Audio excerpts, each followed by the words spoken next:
ঈদ মুবারক। স্বাগত বিশ্ব বাংলায়, সঙ্গে আছি আমি দিলওয়ার হোসেন। শুরুতেই সংবাদ শিরোনাম। সৌদি আরব সহ মধ্যপ্রাচ্যের বিভিন্ন দেশে শুক্রবার পবিত্র ঈদুল আজহা পালিত। ধর্মীয় আবেগ অনুভূতি ও ঐতিহ্য প্রকাশে শুভেচ্ছা বিনিময়। অবৈধ বাংলাদেশিদের আউট পাসের মেয়াদ আরও 5 মাস বাড়ালো রাশিয়ার সরকার, খুশি প্রবাসীরা। এবং আনডকুমেন্টেড কর্মীদের বৈধ করার দাবি মালদ্বীপের বাংলাদেশ হাই কমিশনের। হয়রানি মুক্ত কর্মপরিবেশ নিশ্চিতে উচ্চ পর্যায়ে বৈঠক অনুষ্ঠিত।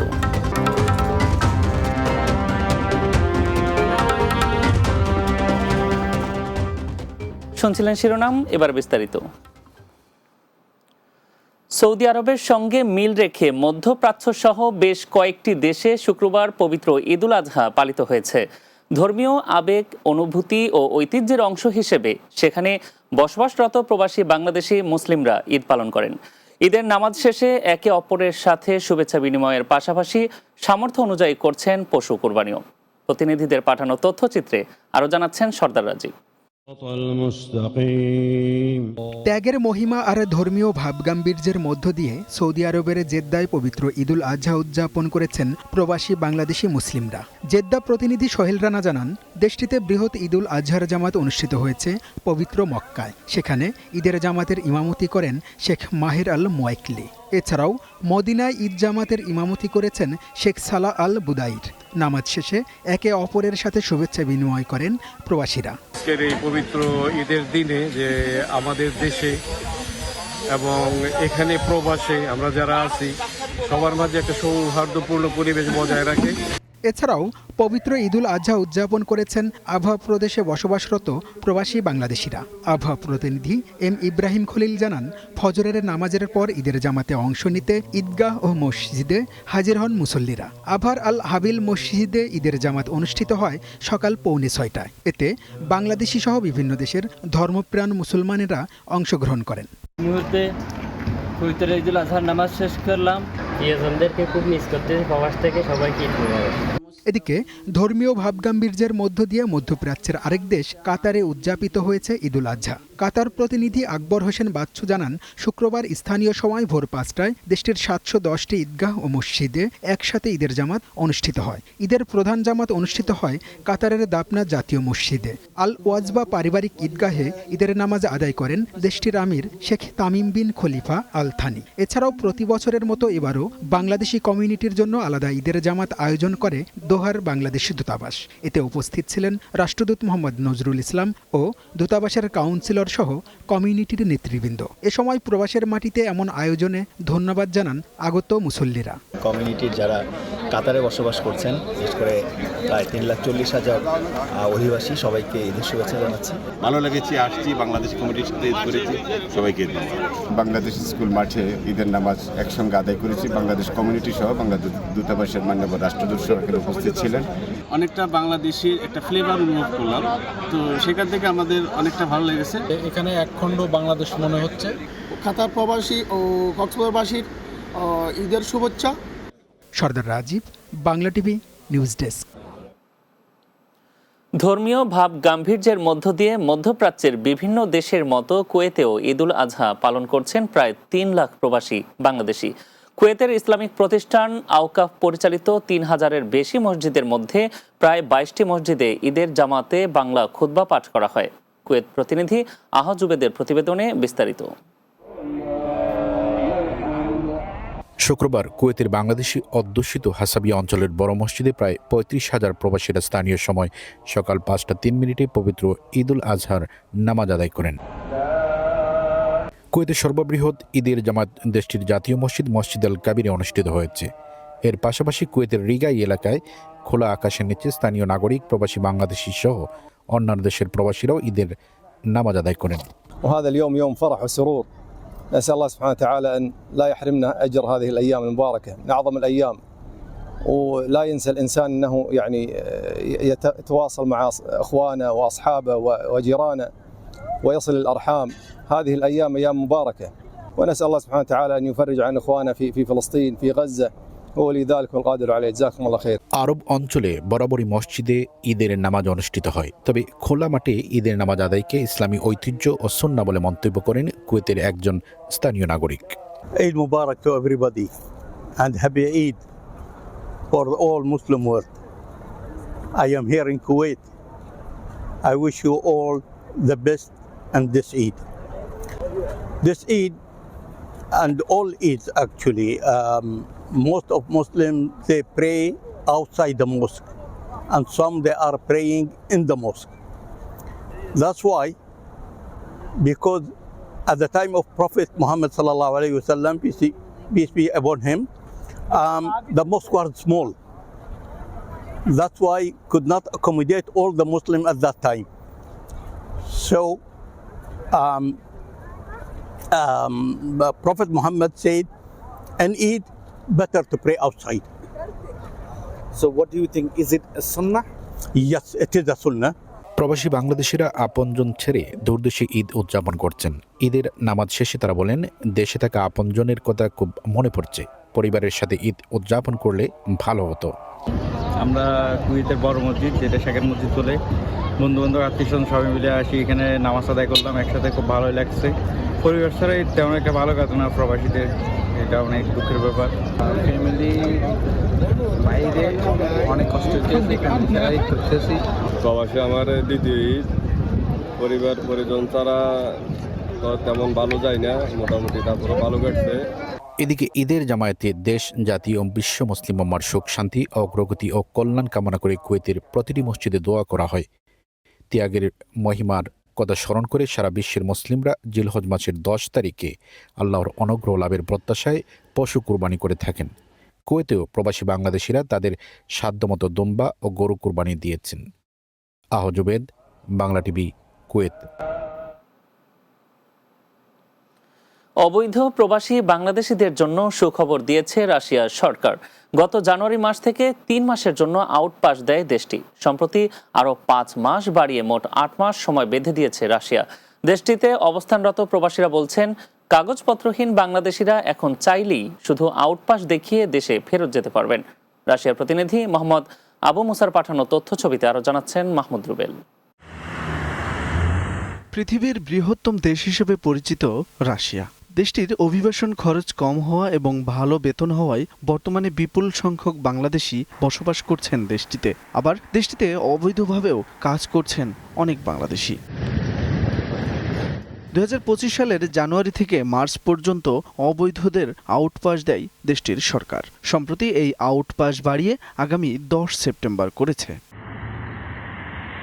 তবে আউটপাসের জন্য জরিমানা হিসেবে 8,000 রুবল ও মেডিকেলের জন্য দিতে হবে 8,000 রুবল, মোট 16,000 রুবল বাংলাদেশি মুদ্রায়, যার পরিমাণ প্রায় 25,000 টাকা। রাশিয়ান সরকার এখানে আউটপাসের পাশাপাশি বৈধতা হওয়ার কোনো সুযোগ দিতে তাহলে আরও ভালো হইতো। আমরা আশা করতেছি যারা বিদেশি প্রবাসী আছি অবৈধ, বাংলাদেশ সরকারের প্রতি যে রাশিয়ান সরকারের সাথে একটা আলোচনা করে আমরা যারা অবৈধ এখানে আছি তাদেরকে এখানে থেকে বৈধভাবে ভিসার যদি কোনো ব্যবস্থা করতে পারতো তাহলে আমাদের সবার জন্য ভালো হতো। প্রবাসীরা বলছেন, যেহেতু রাশিয়া সরকারের সাথে বাংলাদেশের কূটনৈতিক সম্পর্ক ভালো, তাই দেশটির সাথে আলোচনা করে এসব অবৈধ প্রবাসীদের বৈধতার আওতায় নিয়ে আসতে পারবে বাংলাদেশের বর্তমান অন্তর্বর্তী সরকার। বাংলাদেশ সরকার বর্তমানে ডক্টর ইউনূস সাহেব আছেন, যদি রাশিয়ার লগে কথাবার্তা বইলা যেটা সমাধান করতে পারে, আমাদের বাংলাদেশের যারা মস্কোতে আছে তাদের অনেক উপকার হইব। Mahmud Rubel, Bangla TV, news desk. অভিবাসন সুরক্ষা নীতি বাস্তবায়নের লক্ষ্যে মালদ্বীপ ইমিগ্রেশন চলমান অভিযানে প্রতিনিয়ত গ্রেপ্তার হচ্ছে দেশটিতে অবৈধভাবে অবস্থানরত প্রবাসী বাংলাদেশি সহ বিভিন্ন দেশের অভিবাসীরা। এই সমস্যা সমাধানের লক্ষ্যে মালদ্বীপ ইমিগ্রেশনের নতুন কন্ট্রোলার জেনারেল আহমেদ ফাসির সাথে সাক্ষাৎ করেছেন মালদ্বীপে নিযুক্ত বাংলাদেশের ভারপ্রাপ্ত হাই কমিশনার মোহাম্মদ সোহেল পারভেজ। মালদ্বীপ প্রতিনিধি সোহেল রানা জানান, সাক্ষাতের সময় মিশনের পক্ষ থেকে বৈধ ভিসাধারী বাংলাদেশি নাগরিকদের প্রয়োজনীয় সুযোগ সুবিধা প্রদান সহ কোনো হয়রানি না করার অনুরোধ জানান রাষ্ট্রদূত। এছাড়াও প্রফেশনালদের জন্য ডিপেন্ডেন্ট ভিসা, আনডকুমেন্টেড কর্মীদের বৈধকরণ, পাসপোর্টের পরিবর্তিত তথ্য অনুযায়ী ভিসা সংশোধন, মালদ্বীপে কর্মরত প্রবাসী কর্মীদের পরিবার বেড়াতে আসা বিষয় সহজীকরণ, পর্যটকদের ভিসা অন অ্যারাইভাল ও ডিটেনশন সেন্টারের সুযোগ সুবিধা নিয়েও আলোচনা করা হয়।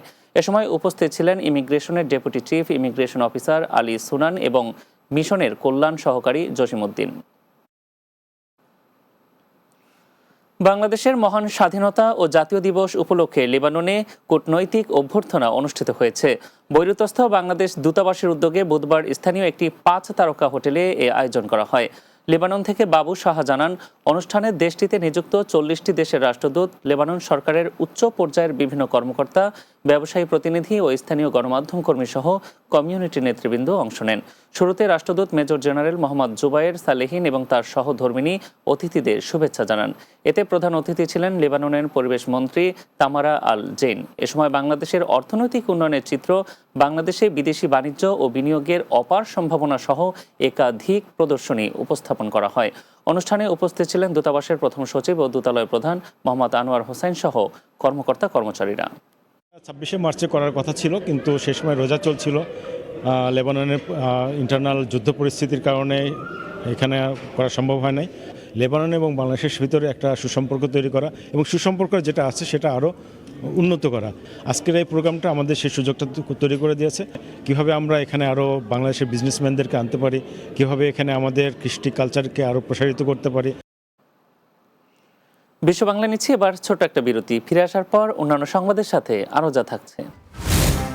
চাঁদা না দেয়ায় নোয়াখালীতে প্রবাসীর উপর কিশোর গ্যাংয়ের হামলা, আহত 2, থানায় অভিযোগ দায়ের।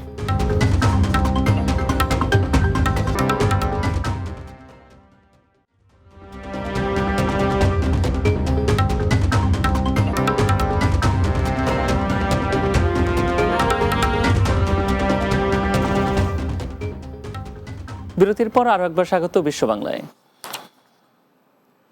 সৌদি বাংলাদেশ ইনভেস্টর অ্যাসোসিয়েশনের সদস্য সচিব হাজী সালাউদ্দিন ভূঁইয়াকে সংবর্ধনা দিয়েছে সৌদি আরব পশ্চিমাঞ্চল বিএনপির সহ অঙ্গ সংগঠনের নেতাকর্মীরা। বাংলাদেশ জাতীয়তাবাদী সমবায় দলের কেন্দ্রীয় আন্তর্জাতিক বিষয়ক সম্পাদক হিসেবে আরব গালফের দায়িত্ব পাওয়ায় তাকে এ সংবর্ধনা দেওয়া হয়। জেদ্দা প্রতিনিধি সোহেল রানা জানান, জেদ্দার একটি হলে এ সংবর্ধনার আয়োজন করা হয়।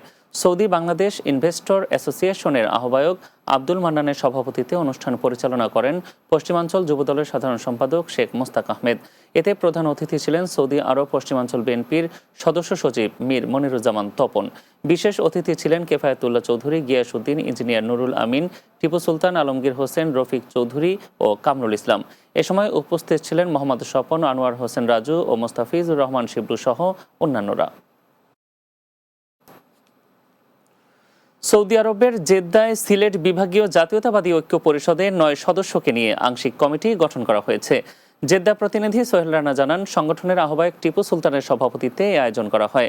সদস্য সচিব শেখ মোস্তাক আহমেদের সঞ্চালনায় বক্তব্য রাখেন নওয়াব আলী, কামাল খান, আব্দুল জলিল, সরকুম আলী, বাবুল মিয়া, সেলিম আহমেদ, কামরুল হাসান, রজব আলী ও আহমেদ আলী সহ অন্যান্য নেতৃবৃন্দ। সভায় সর্বসম্মতিক্রমে টিপু সুলতানকে সভাপতি ও শেখ মোস্তাক আহমেদকে সাধারণ সম্পাদক করে আংশিক কমিটি গঠন করা হয়। এ সময় আরও উপস্থিত ছিলেন ফয়েজ তালুকদার, আমিন তালুকদার, তাজউদ্দিন, খলিলুর রহমান, নজরুল ইসলাম, কামাল উদ্দিন, শেখ রুবেল, রিয়াজউদ্দিন, শামীম আহমেদ, সালে আহমেদ, তৌফিক হাসান, আব্দুল মালিক, শোয়েব আহমেদ ও জয়নাল মিয়া সহ আরও অনেকে।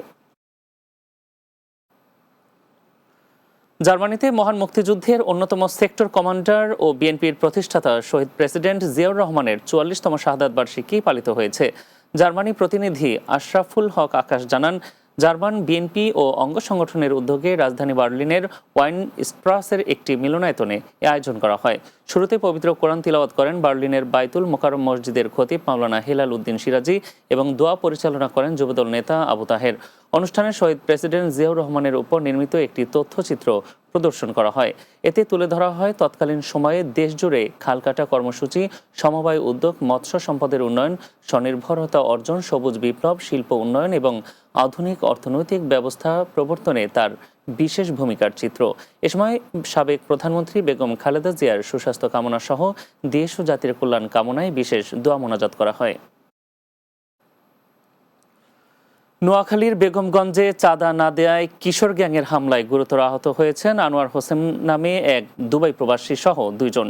উপজেলার চৌমোহনী কলেজ এলাকা ও বেগমগঞ্জ উপজেলার স্বাস্থ্য কমপ্লেক্সের ভিতরে 2 দফায় তাদের ওপর হামলা চালানো হয়। আর এই হামলায় নেতৃত্ব দেওয়ার অভিযোগ উঠেছে নিষিদ্ধ যুবলীগ কর্মী আলমগীর হাসান বাবুর বিরুদ্ধে। এ সময় আনোয়ারের কাছে থাকা আইফোন, নগদ টাকা ও দুবাইয়ের দিরহাম লুট করে নিয়ে যায় হামলাকারীরা। পরে আহত প্রবাসী আনোয়ার হোসেন ও তার মা মালিকা বেগমকে বেগমগঞ্জ উপজেলা স্বাস্থ্য কমপ্লেক্সে ভর্তি করা হয়। এ ঘটনায় থানায় অভিযোগ দায়ের করেছেন ভুক্তভোগী আনোয়ার। ঘটনা তদন্ত করে ব্যবস্থা নেওয়ার কথা জানিয়েছে পুলিশ। i50 Pro Max আমার পকেটে বাংলাদেশি টাকা ছিল 60,000 টাকা এবং 1,000 দিরহাম ছিল, এগুলো নিয়ে গেছে এবং আমাকে আহত করছে। এখন আমি আতঙ্কে আছি। হামলার ঘটনাটা সঠিক, তো দেখা যাচ্ছে যে কপালে ফুলা আছে, এই জন্যই তো অফিসার পাঠাচ্ছি। অফিসার পাঠাইয়ে যদি নেওয়ার মতো হয় নিব, সমস্যা নাই। অফিসার পাঠাচ্ছি, অফিসারকে একটু কাজ করতে দেন। শেষ করব বিশ্ব বাংলা, তার আগে সংবাদ শিরোনামগুলো জানিয়ে দিচ্ছি আরও একবার। সৌদি আরব সহ মধ্যপ্রাচ্যের বিভিন্ন দেশে শুক্রবার পবিত্র ঈদুল আজহা পালিত। ধর্মীয় আবেগ, অনুভূতি ও ঐতিহ্য প্রকাশের শুভেচ্ছা বিনিময়। অবৈধ বাংলাদেশিদের আউট পাসের মেয়াদ আরও 5 মাস বাড়ালো রাশিয়ার সরকার, খুশি প্রবাসীরা। এবং আনডকুমেন্টেড কর্মীদের বৈধ করার দাবি মালদ্বীপের বাংলাদেশ হাই কমিশনের। হয়রানিমুক্ত কর্ম পরিবেশ নিশ্চিতে উচ্চ পর্যায়ে বৈঠক অনুষ্ঠিত। চাঁদা না দেয়ায় নোয়াখালীতে প্রবাসীর উপর কিশোর গ্যাংয়ের হামলা, আহত 2, থানায় অভিযোগ দায়ের।